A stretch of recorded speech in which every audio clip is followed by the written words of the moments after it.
Ótima tarde, vamos para o nosso último bloco do episódio de hoje, o preço de adiar a maternidade. E eu tava conversando aqui com a Ana Carol que a gente tinha um roteiro e graças a Deus ele não rolou mais. Eu sempre mando o roteiro antes, né? Mas a gente nunca vai pro roteiro porque o nosso espaço aqui ele é tão acolhedor, ele é uma delícia que a conversa vai rolando e vai falando. E, gente, algo que eu falei com a Ana Carol, que tem muito valor, é que eu até falei pra ela, depois me conta como que você vai se sentir ao falar tudo isso pra fora. Porque nós, mulheres, a gente engole muita coisa. Muita coisa. E tem um poder tão grande na gente colocar pra fora, quando a gente contar a nossa história, colocar pra fora, porque a gente coloca voz naquilo. A gente coloca vez naquilo. E mesmo a gente tendo passado por um monte de coisa, e a gente, eu tô curada, mas eu já coloquei pra fora isso, já falei, então depois você me conta. Te conto com Como que você se sentiu. Eu mesma, quando eu tive a minha primeira perda gestacional, eu fingi que nada aconteceu. Eu não queria olhar para aquilo. E eu demorei muito tempo para conseguir colocar pra fora. Muito tempo. Então eu me afundei no trabalho. Por isso que nesse bloco eu queria que a gente falasse um pouco desse custo que tem de independência para a mulher, da mulher ter que provar o tempo todo, porque existem muitos abortos no corporativo, ninguém fala sobre isso, ninguém quer olhar para isso, tudo permeia o dinheiro. Eu mesma levei, acho que uns 5, 6 anos para entender que a minha relação com o dinheiro ela era tão tóxica, eu era tão apegada ao dinheiro, que não cabia outra pessoa na minha vida. Tipo, o dinheiro era a pessoa na minha vida. A empresa era a pessoa na minha vida. Que eu me desidentifiquei. Eu me identifiquei tanto que eu não sabia quem era a Letícia. Igual você falou que você se conectou de novo com o feminino, não sabia quem eu era. E aí eu fui ler um livro de constelações familiares e, Carol, eu não acreditava em energia. Até que eu li um livro do Cortella, que ele fala que a gente não vê a energia, né? Mas ela chega. Então a energia existe, é uma coisa óbvia que a energia existe. E aí eu fui ler um livro de constelação sistêmica e falava só de aborto. Aí, tipo, era sinal. E assim, a minha família também era muito católica, mas eu também não queria olhar pra isso. Eu sempre participei muito da igreja católica, mas briguei com Jesus, com Deus. Também não quis olhar pra isso. Só que aquele livro de constelação familiar fez tanto sentido pra mim, só era aborto. Eu falei, meu Deus do céu, isso aqui foi escrito pra mim. E aquilo pra mim era uma loucura. A primeira constelação familiar que eu fui participar, gente, imagina eu, executiva, diretora, sócia, proprietária da empresa, num negócio de constelação familiar. Eu falei, não, isso aqui é uma loucura. E aí eu lembro que a primeira vez que eu vi no campo era a mãe, o pai e a filha no meio. Eu falei, meu Deus, é isso. Casamento pra mim é uma merda. Porque a minha referência não tá legal. Não tá legal. E aí eu comecei a olhar pra mim. E era uma coisa tão interessante. Isso não tem nada a ver com meu pai e com a minha mãe. É uma relação comigo. Todas as fotos que eu vejo do meu pai e da minha mãe, eu tava no meio. Na fábrica, o estacionamento, eu tava no meio. A sala era minha mãe, eu e meu pai. Eu sempre tava no meio da relação. E eu não olhava pra mim. Então era só fábrica, família, família, fábrica, fábrica. Eu só vivia pra isso. E aí quando foi pra eu olhar pra mim, eu percebi que eu era, tipo, ninguém passava. Porque eu coloquei uma armadura tão grande que eu achava que eu era psicopata, que eu não sentia. Porque na constelação você tem que sentir. Na PNL você tem que sentir. Eu achava que era um bando de louco, porque eu não sentia. Eu falei, gente, eu sou psicopata. Eu não sinto. Até eu entender que eu realmente usava uma armadura tão grande. E pra tirar aquela armadura, foi um processo de mais de 10 anos. Então, o processo ele nunca é curto, né? Nunca é curto. Eu acho que ele pode ser mais curto quando você passa por alguns momentos de sofrimento, né? Forte, como um aborto, às vezes que você olha, porque talvez você falando, você fala assim, quando eu tive um aborto eu não quis olhar para isso, porque você também não pensava ser mãe. Não pensava. Quando eu tive os abortos, eu estava querendo ser mãe. É diferente. Sim. Eu estava nesse processo e não estava conseguindo. Eu também fiz constelação. Então, na época, você falou assim, nem vou falar para as pessoas que eu vou fazer uma constelação. Total. E a pessoa que fez constelação, ela falou para mim, olha, você é um portal da sua família. É por isso que você teve esses abortos. Mas o seu filho vai vir. Né? Então, todo lugar que eu procurava, vinha essa questão, o seu filho vai vir. E eu falava, gente, quando? Já fiz tratamento, já engravidei naturalmente. Quando vai ser isso, né? E você fala, quando? Quando? Quando? E aquilo começa, né? E você tem que falar, não, mas eu tenho que estar aberta aos outros processos. Sim. Então, eu acredito muito em floral. A queridíssima Cássia me ajudou muito Cássia nisso. maravilhosa, eu tomo floral. E o floral, eu falava, não, eu preciso ir para coisa natural. Eu não posso ficar colocando dentro do meu corpo algo que contamine ainda mais ele. Sim. Então eu fui buscar isso. Fiz muitos anos acupuntura e trabalhei. A gestação toda eu fiz acupuntura. As pessoas falavam assim, nossa, mas você está fazendo acupuntura na gestação? E ela falava, pode ficar tranquilo, porque o seu corpo foi preparado para isso.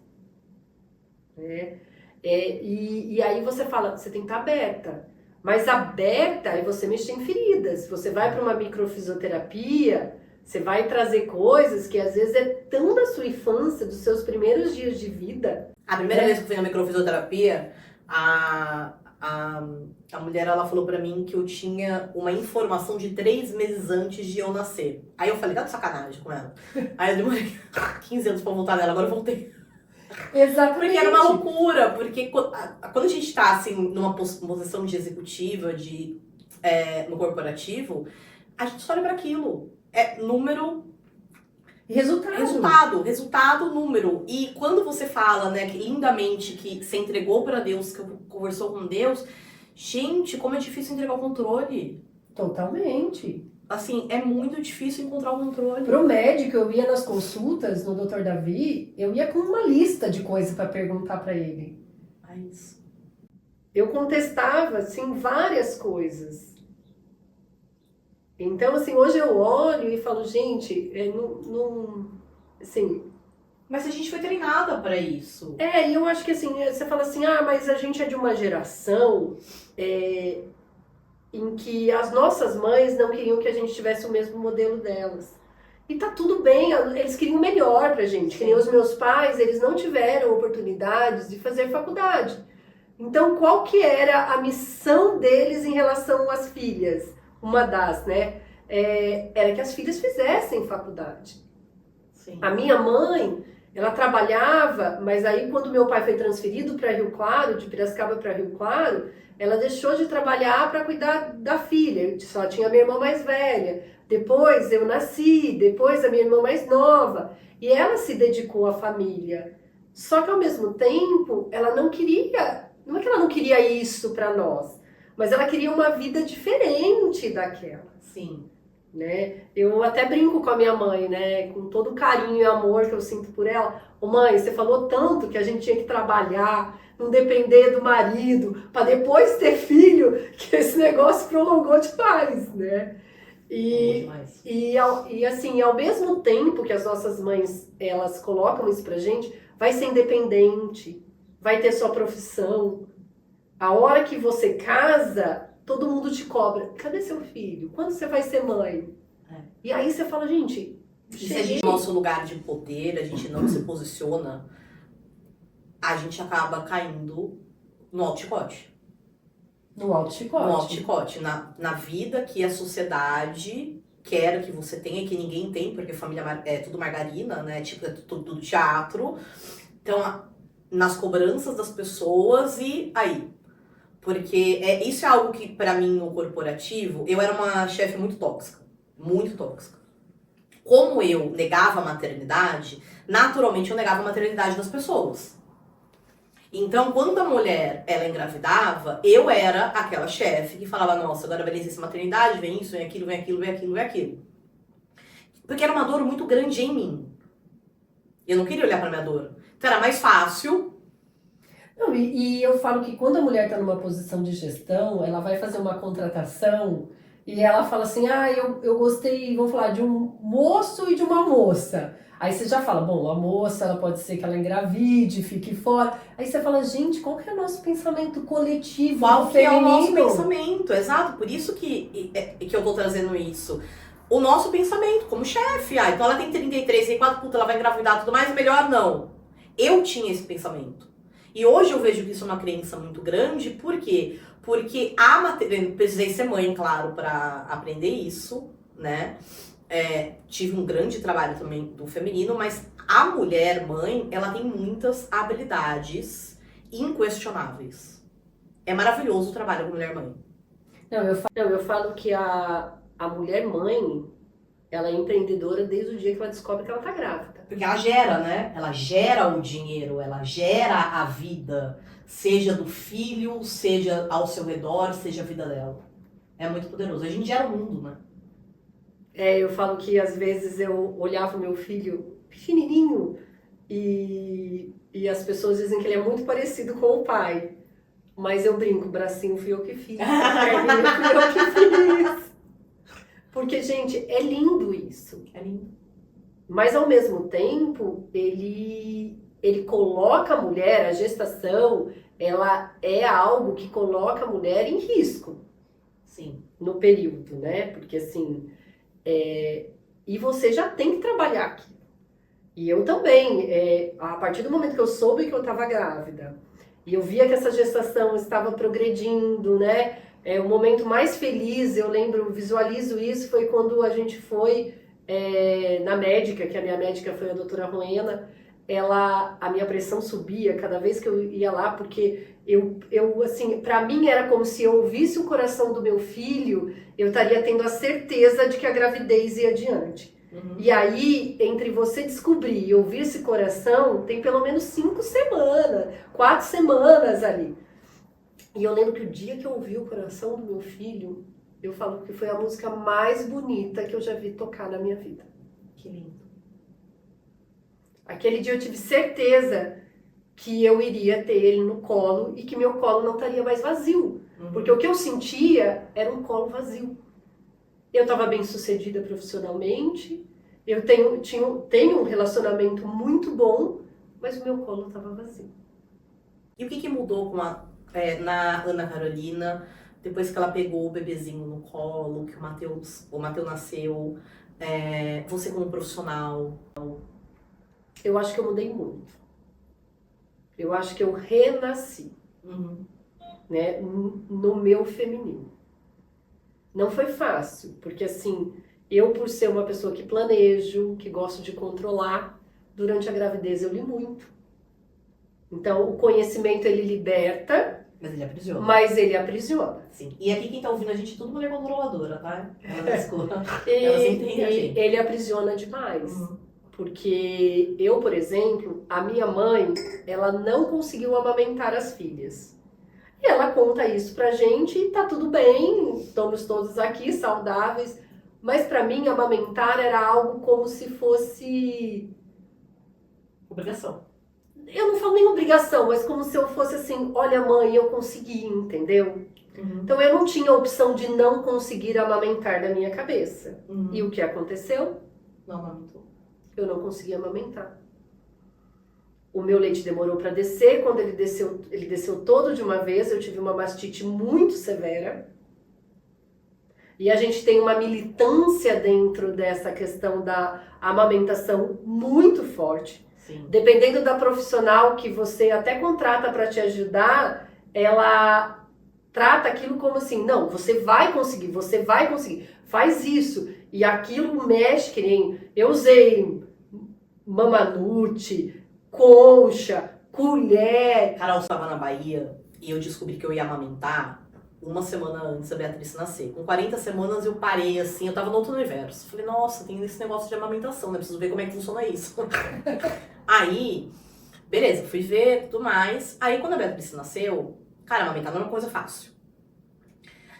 E eu sofri nessa amamentação. E aí eu lembro que a minha mãe tava ajudando a gente, ela falou assim, não, Letícia, é normal, tem que sofrer assim, tudo mais. E eu tava no banho, e eu falei, eu tava começando a ter pensamentos ruins em relação à minha filha, do tipo, ela não pode mais chegar perto de mim, tira ela daqui, uns pensamentos assim horríveis. E eu compartilhei com o João. Falei, e o João falou, não, para de amamentar. Aí todo mundo, não, que não vai pegar, que não vai pegar. O João falou, cara, Lê, se não pegar, tá tudo bem. Mas você não vai. Aí eu parei, a gente parou uns 2, 3 dias. Aí eu voltei. Mas tô contando isso por causa dessa pressão que tem da amamentação. Eu tive a baby blues, que não é a depressão pós-parto, mas a baby blues ela vem no sentido, é um choro que eu chorava assim O tempo todo. o tempo todo. A depressão, eles falam que você rejeita a criança, né? A baby blues não, você quer a criança, mas você acha que você não é capaz de cuidar dela, né? E o meu marido me ajudou muito nesse processo. Eu saí da maternidade com meus 2 peitos feridos. Né? O Mateus nasceu de madrugada, ele veio mamar, acho que depois a noite a pega. E assim, foi um processo. Eu falo que eu parei 2 vezes: a hora que o Mateus nasceu e a hora que eu tomei a decisão da amamentação, Uhum. que foram 30 dias depois. 30 dias eu recebi o Mateus. O Ricardo pisava no meu pé, porque a hora que ele pegava era uma dor. E eu tirava o meu filho, a boca dele estava com sangue. E aí um dia o Ricardo falou, a gente não precisa disso. Sim. A gente tem a condição de comprar o leite que a pediatra indicar para ele. Né? Mas eu não me permitia. É como se fosse um processo de eu me firmar como mãe. Sim. Né? E aí com 30 dias, a minha psicóloga, a Cris, ela chegou, ela falou, você precisa fazer uma escolha. Ela falou, isso não vai te tornar mais mãe ou menos mãe. Eu lembro que eu passei pela Bárbara e a Bárbara falou, a alimentação é importante, mas hoje as fórmulas, elas estão muito equilibradas. A hora que você for dar a mamadeira para o seu filho, tire a blusa, coloque ele no contato pele a pele com a mamadeira. Sim. O João, ele dava a mamadeira para a Beatrice, porque ele não podia amamentar, então ele fazia pele a pele. O Ricardo também, então assim, é também um gesto bonito dessa divisão, né? Então eu acho que assim, eu falo que eu tive um segundo parto, que foi quando eu tomei essa decisão. Não foi fácil. Não, eu imagino. Os temas que a gente está falando hoje, Carol, a gente bate muito a cabeça porque a gente não fala sobre isso. A gente não vê que tem um caminho que pode ser um pouco mais fácil. Né? Eu falo, né? Por que a gente passou toda essa história? Por que a gente está compartilhando toda essa história? Porque com ajuda é muito mais fácil. Aqui teve 2 cabeças duras que demorou muito na nossa história pra gente aceitar uma ajuda. Porque maravilhosa do planejamento, bate resultado, não precisa de ajuda. Você tinha um plano de parto, você fala, gente, eu vou fazer tudo, meu parto, maravilhoso. o plano pós-parto, né? Tinha plano pré-parto e pós. Curso de como, tudo. E aí você descobre que aquela vida vem e fala assim, olha, eu só quero uma mãe. Você não entendeu até agora. E você vai ser a melhor mãe do mundo pra mim. Então, assim, eu pegava o Mateus no colo e falava, abençoava e falava pra ele, você me tornou uma outra pessoa. E me torna todo dia uma outra pessoa. Ele ainda vai fazer 3 anos, ainda é um... Bebezinho. Bebezinho. Beatriz tem 3, é bebezinho. Então, eu acho que teve esse processo. E aí, você sai de licença, né? Então, você pega e fala assim, agora eu vou ficar 4 meses fora da empresa. Eu confesso que antes de eu ter ele, de passar por esse processo dele chegar, na minha cabeça era assim, olha, eu vou conversar com o meu diretor e vou falar pra ele que com 2 meses eu posso voltar meio período. Porque aí, olha que bom, eu vou ficar mais 4 meses, eu fico meio período com meu filho, não preciso pôr ele na escola até 6 meses, meio período eu vou pra empresa. Mas não, gente, isso não era por ele, era por mim. Sim. Né? Mas graças a Deus meu diretor não deixou nem eu cogitar essa hipótese. Porque se eu tivesse achado de que eu tinha feito. E aí, eu falo que assim, mas tem uma coisa muito boa, que pra mim foi muito boa, porque eu planejei essa minha volta pro corporativo. Sim. Então, por exemplo, eu fiz a escolha da escola do Mateus antes mesmo dele nascer, um pouco antes. Porque ele nasceu em setembro, ele iria para a escola em fevereiro, e eu corri o risco de não achar vaga na escola que eu queria, porque berçário, número reduzido, eu queria uma escola pequena. Então, tipo, eu falei, bom, eu preciso olhar o que a gente tem de opção e fazer as escolhas, né? E aí eu escolhi a escola que meu filho estuda antes mesmo dele nascer. Sim. E isso daí é algo muito importante, que é essa questão do planejamento. Eu falo que é tipo um GPS, O planejamento, a gente traça a rota. Porém, contudo, todavia, o importante não é a rota, é chegar lá. A gente vai se ajustando, mas a gente tem um plano, a gente ensina nosso cérebro para onde a gente vai. Porque o que acontece? Muita gente não deixa a vida me levar, não tá ensinando o cérebro, daí o cérebro tá deixando a vida me levar. Quando a gente tem um planejamento, não vai acontecer como tá planejado, a gente já sabe. Mas pelo menos a gente sabe onde a gente quer ir. Faz sentido? Faz muito sentido, porque, por exemplo, antes do Matê nascer, a gente tem 10 meses ali para pensar em tudo, né? E aí você fala assim, bom, meu filho vai para a escola integral. O meu era homeschooling. Modelo perfeito para uma mãe que trabalha no mundo corporativo. Só que você descobre que o modelo ele é muito particular de cada família. Sim.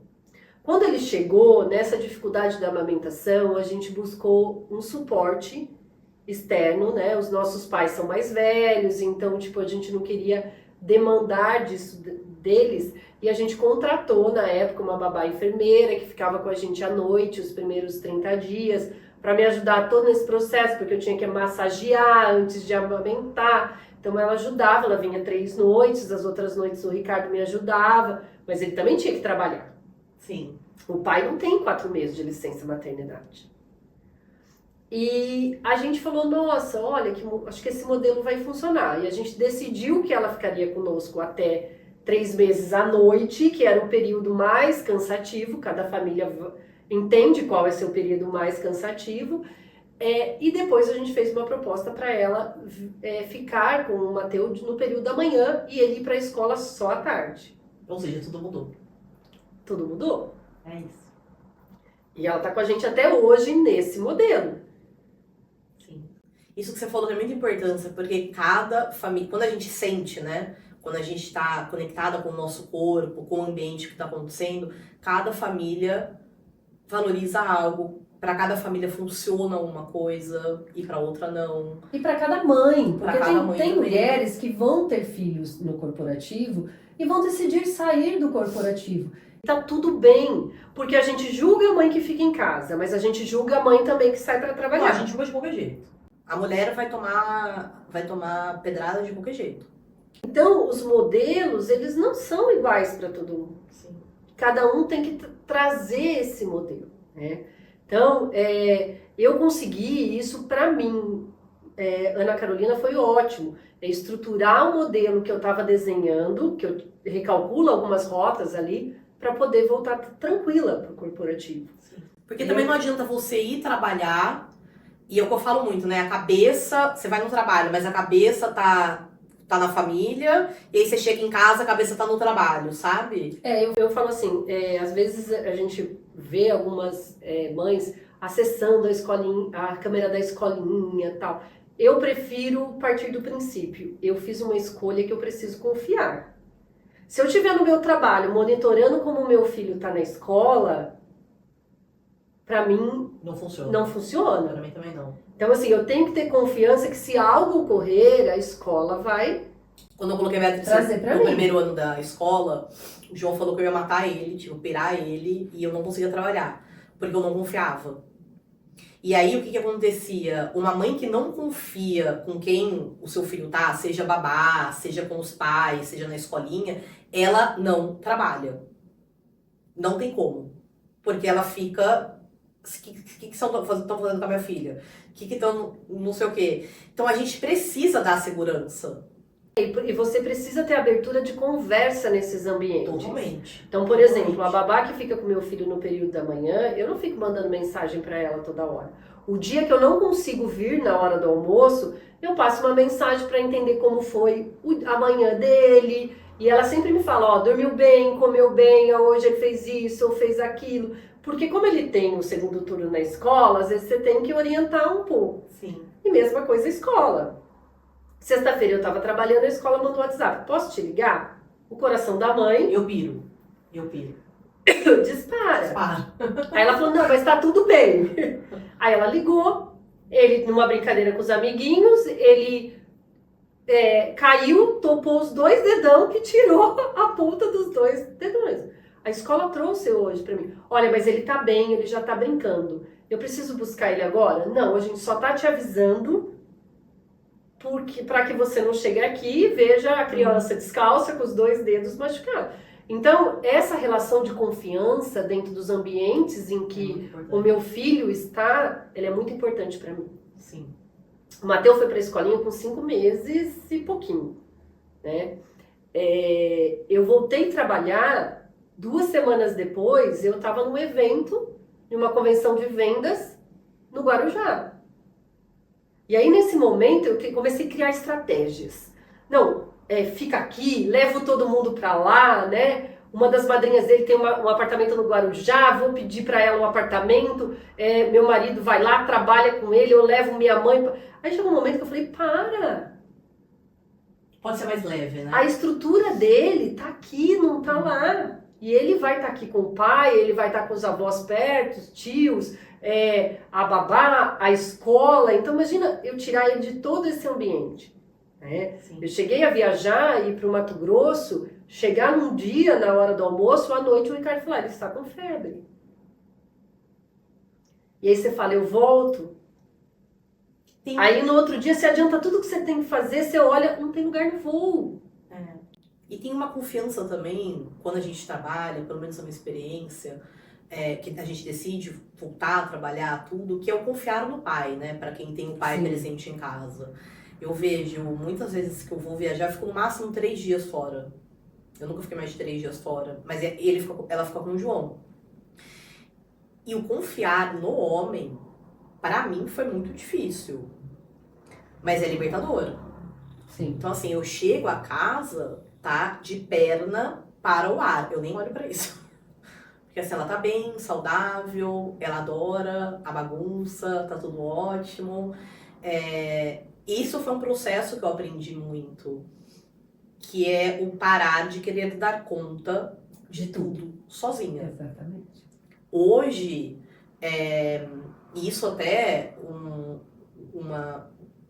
convite para as mulheres que estão escutando a gente, para as pessoas que estão escutando a gente refletir, é o quanto que você está batendo a cabeça querendo dar conta de tudo sozinho e não pedir ajuda.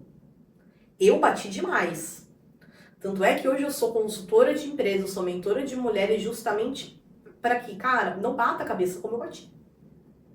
O óbvio precisa ser dito. O óbvio precisa ser dito. Eu acho que esse é um dos grandes, não sei se a palavra é arrependimentos, mas um dos grandes aprendizados da minha jornada. Ela pode ser muito mais fácil. Pode ser muito mais fácil. E antes da pandemia também, a gente conhecia um pouco também, né? Tinha terapeuta, tinha constelação, mas não tinha sabe? Hoje você consegue ajuda pra qualquer coisa. Qualquer coisa. Se você tá batendo a cabeça em alguma coisa, tá batendo à toa. Porque hoje tem. Faz sentido isso, Carol? Faz muito sentido. Hoje tem ajuda pra tudo, até pra compartilhar histórias, pra gente conversar. Eu falo, tem muitas mulheres, que é o meu core, né? Tem muitas mulheres em empresas que estão batendo a cabeça, por exemplo, na questão financeira, mas tá naquela fase que a gente já teve. Não quero olhar pra isso. Você não no caso do dinheiro, mas tipo, sou ótima, eu sou maravilhosa, não quero olhar. Eu falo que a gente tem os 3 pilares, né? Os 3 Gs que você coloca. Sim. O gerar, o guardar e o gastar. gastar. Então, assim, hoje eu tô numa fase em que eu precisei organizar a minha vida para ela ser mais leve. Então, hoje eu tenho uma funcionária em casa que eu nunca tive, para eu poder chegar no fim do dia e ter tempo com o meu filho. Eu entendo, não são todas as famílias que conseguem isso. Mas, assim, se eu consigo, por que não me dar... Eu não vou dizer me dar ao luxo. É o desfrutar. Desfrutar disso para que eu possa também desfrutar da minha maternidade, né? Então, assim, eu estruturei a minha... Eu falo que, assim, você passa a fazer planejamentos estratégicos semanais. Sim. Porque, assim, o dia que a criança está doente, ela não vai para a escola. Você tem que ter um plano para trabalhar isso. O dia que a babá não pode vir, você tem que ter um socorro. Você aprende a pedir ajuda. A gente tava falando até, né, o que que a empresa ganha com uma mãe. Eu acho que essa questão do coletivo Do coletivo é muito mais forte. é muito forte. A empatia, o aprender a pedir ajuda. Porque quando a gente aprende a pedir ajuda, a gente é humildade. A É. gente não sabe tudo. E ainda bem. Eu sempre trabalhei com equipes enxutas, mas eu sempre tive aquilo, não, eu vou fazer. Né? E desde que eu faço. Hoje eu sei que eu tenho que delegar para as minhas equipes, né? Eu tenho equipe no Mato Grosso, equipe em Rio Claro, equipe na Bahia. Junto com a maternidade veio uma oportunidade de um empreendedorismo, algo que nunca tinha passado pela minha cabeça, assim, em termos do que eu tinha desenhado para a minha carreira. Eu decidi olhar para isso, um desafio grande, porque eu venho de um mundo corporativo de uma empresa muito estruturada, né? Então você quer implantar algo grande em algo pequeno, que às vezes não cabe, que você tem que ir com menos velocidade, né? Ser mais flexível. Mais flexível, dançar né? mais a dança. E trabalho nesse meio ligado a famílias, a criança, né? Então, assim, abriu muito. Mas eu falo que o que mais ele trabalhou é uma coisa que chama inteligência emocional. A mãe, ela tem uma inteligência emocional que ninguém consegue ter, mesmo que tenha feito milhões de cursos. Sim. Porque você sair para trabalhar com seu filho doente exige de você uma inteligência emocional muito grande. Sim. Você lidar com a birra do seu filho exige muita inteligência emocional. Às vezes, e foi semana passada, com todo o desenvolvimento pessoal que eu tenho, continuo estudando, eu falo, gente, eu acho que eu não vou dar conta. Eu falo que a maternidade é igual videogame. A gente passa de fase, vai ficando mais difícil. O bom é que a gente ganha vida no caminho. Sim. Então, a hora que você vê aquele plim-plim, você respira e fala, pô, posso começar de novo. É isso. Então, eu acho que a empresa ganhou muito. Não que a mulher que decide não ser mãe, ela não vai produzir, não. Ela vai ser uma excelente profissional. E tá tudo bem se ela decidir isso. O que isso daí também é uma coisa que tá tudo bem, né, Carol? Tá Porque tudo bem. eu quero ser mãe, tá tudo bem. Mas desde que, por exemplo, isso é importante falar. Quando eu falava que eu não queria ser mãe, eu estava rejeitando a maternidade. Porque era mentira que eu não queria ser mãe. Era uma mentira que eu contava muito bem contada pra mim mesma. Eu acho que a mulher que ela decide não ser mãe, tá tudo bem, desde que seja uma decisão consciente e com muita leveza. O que eu falo é que assim, as pessoas mais próximas de mim, que viram o meu processo, algumas delas foram procurar congelar ovos.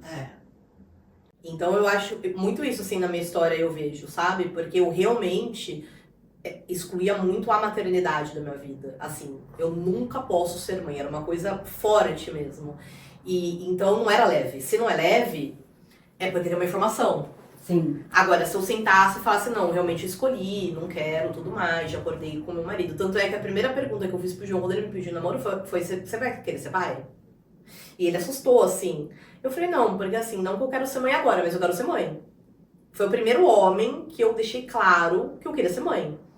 Falei, porque imagina eu, daqui 5 anos, você fala comigo que não quer ser pai. Aí perdi tempo. Aí ele falou, não, tô disponível, tô disposto. Então essa honestidade também. Porque às vezes a mulher, ela quer ser mãe, mas tá se relacionando com um cara e ele não quer ser pai, e tá tudo bem. Só que ela precisa escutar que ele não quer ser pai e depois não adianta cobrar. Exatamente.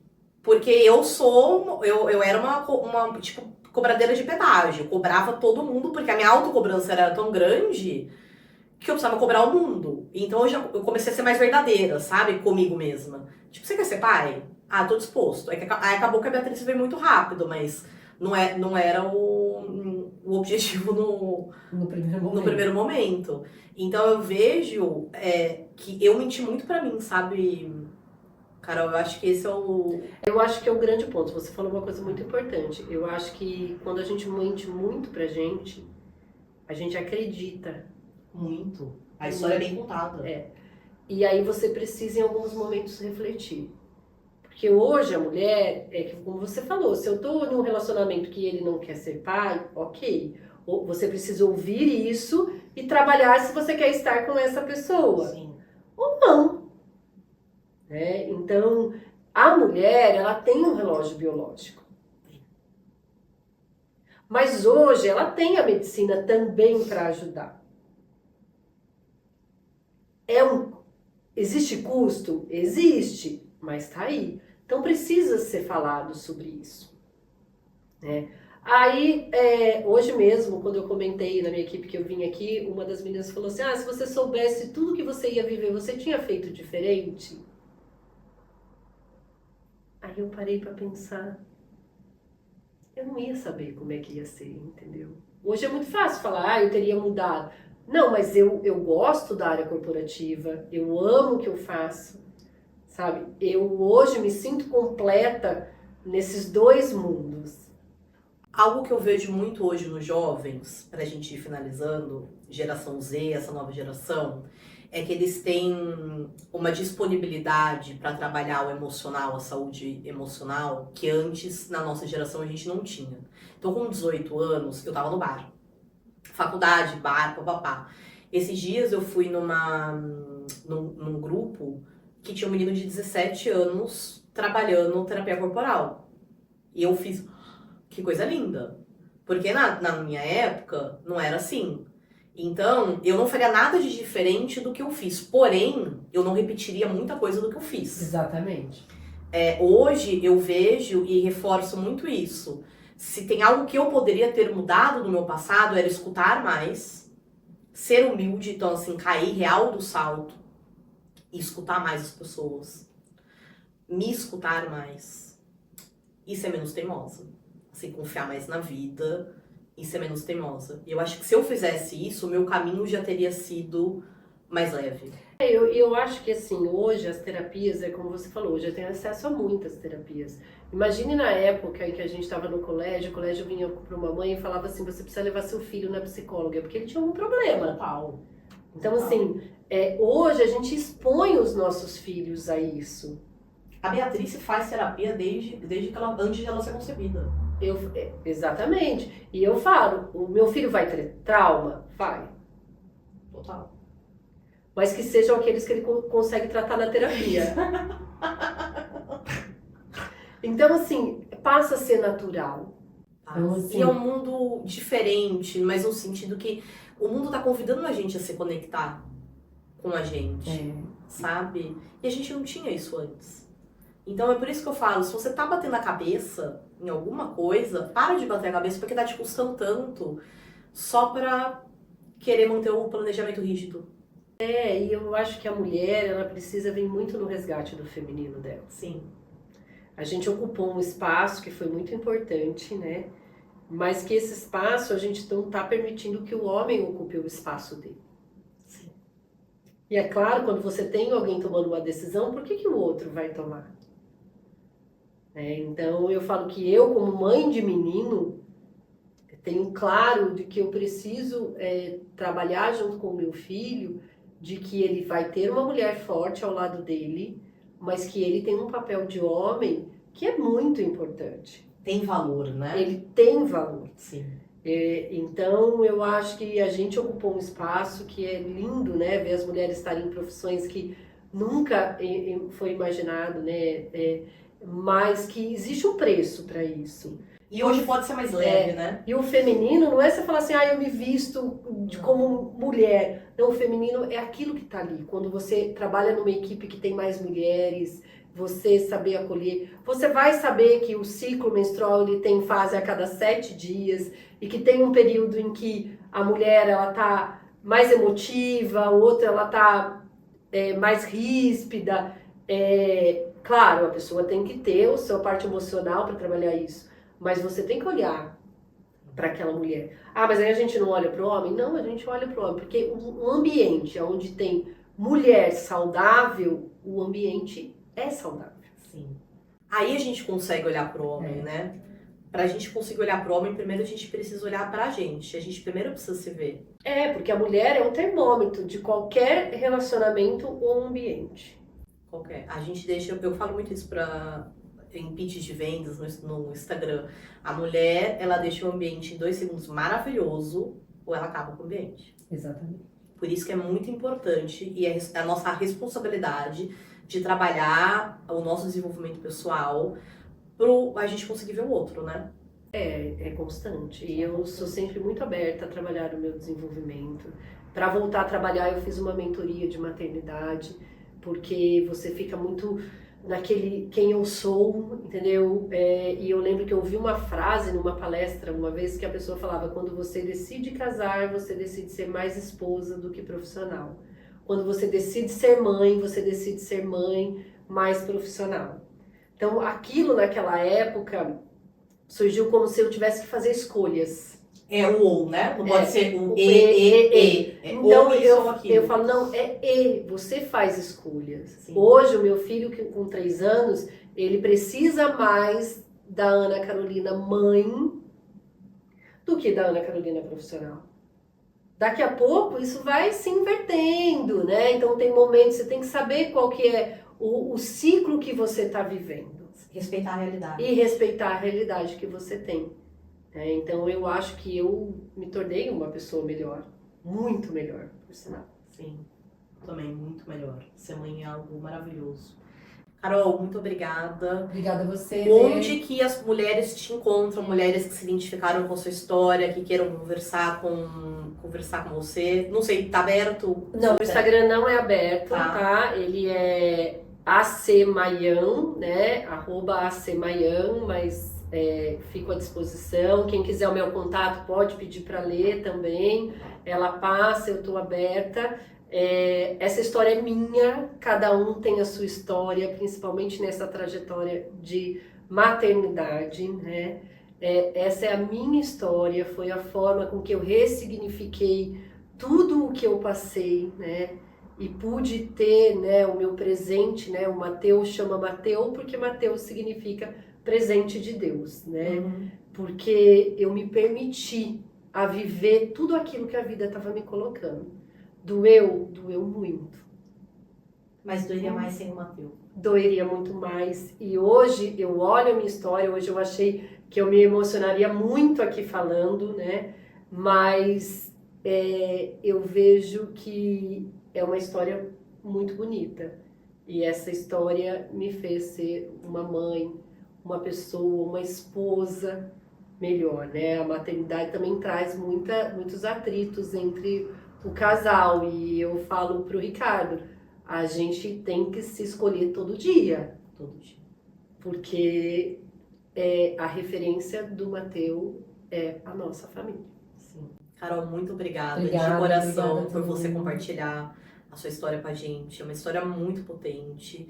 E, de novo, né, gente, o compartilhar histórias ele é muito importante para vocês não baterem a cabeça do jeito que a gente bateu, né, do jeito que muitas mulheres também batem a cabeça. Eu acho que há caminhos mais fáceis.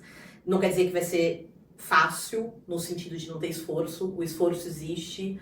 Você tem que ser disponível, mas existe um caminho. E como a Carol, ela ressignificou, foi muito bonito que você falou, que ela não via histórias bonitas, ela só ficava nos exemplos ruins. Então que vocês peguem esse episódio de hoje e sintam essa energia de alguém que também não via essas histórias positivas e transformou em algo maravilhoso, que se concretizou e hoje tem o Mateus, que é um presente de Deus. Com certeza. Muito obrigada. Obrigada. Uma ótima tarde, deixam seus comentários, qualquer dúvida, quem quiser entrar em contato com a Carol, fica super à vontade, manda mensagem que eu passo pra ela, tá bom? Mas você não precisa passar por esse momento sozinha. Aqui tem histórias de mulheres que já passaram cada uma na sua particularidade, e com certeza muitos de vocês que estão ouvindo também passaram por histórias parecidas, então também compartilha com a gente, que a gente vai adorar escutar. Obrigada.